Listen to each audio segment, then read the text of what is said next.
Si les lignes d'écriture sont ces colonnes sèches, et si les statues sont ce fragile écho des humains, on prolongera les coquillages, prolongeant l'enfance qui y croit. L'ivresse de crier et d'entendre son cri comme être à la fois le visage et la capuche. Si écrire sera d'élever les chambres d'écho juste à côté de pièces de silence, et si l'écho est ce mouvement de la double page où la deuxième page est blanche, si l'écho est notre cri ayant touché terre et sa destination, le petit frère dont on affuble l'appel qui se pensait grand et assez autonome. Le plan B un peu moins digne du plan A est primal.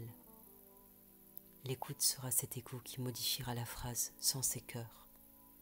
On inventera des échos disproportionnés comme planter une fleur belle pour chaque nouvelle triste.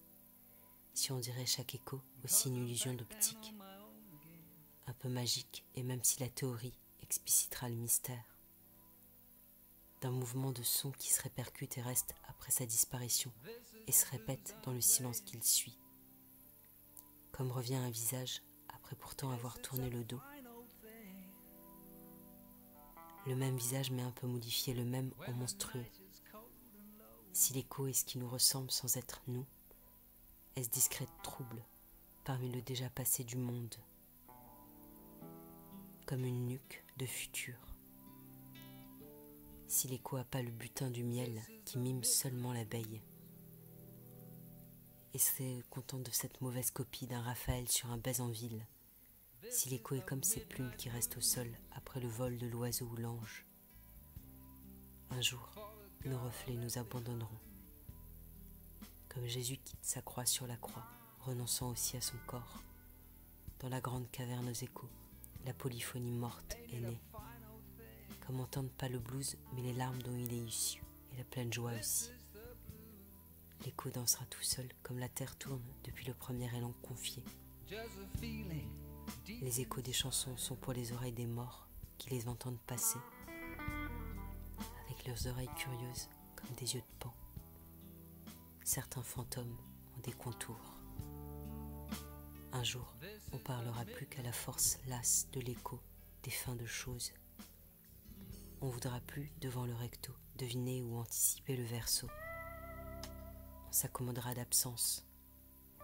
Si l'écho est ce « moi aussi » sans cesse, et ce voisin qui nous surprend ayant surpris notre cri, on ira dans l'extrême vieillesse ne plus nous servir que de notre deuxième oui pour les choses moins visibles ou plus lointaines. L'ouïe déstabilisé comme surprendre un bruit de lumière.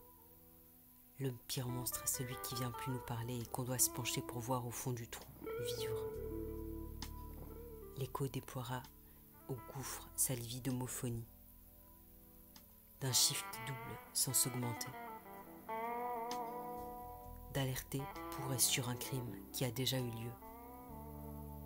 Si l'écho c'est qu'on a crié dans la bouche de Dieu,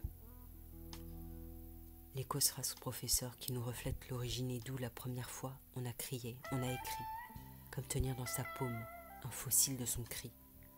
L'écho sera le cri sans les commissures. L'écho sera ce frère siamois qu'on a laissé dans la pièce à côté. L'écho sait que chaque cri est un diptyque entre crier et entendre. Comme l'appel tient captive la réponse qui viendra, qui sauvera, qu'on remerciera en vivant encore, en s'étant jamais tué. Erront par contre les cris qui ont été poussés et entendus, mais dont on n'a pas su entendre la réponse. Et quelle réponse? Comme des étoiles filantes jetées contre des murs. Des ombres sans solution, des cadeaux pas donnés. Les voix pariétales aussi mourront doucement, comme s'éteint pas l'écho, mais sa surprise. Et alors on dirait que même le silence s'envole, qu'il ne reste plus sur la terre que la terre.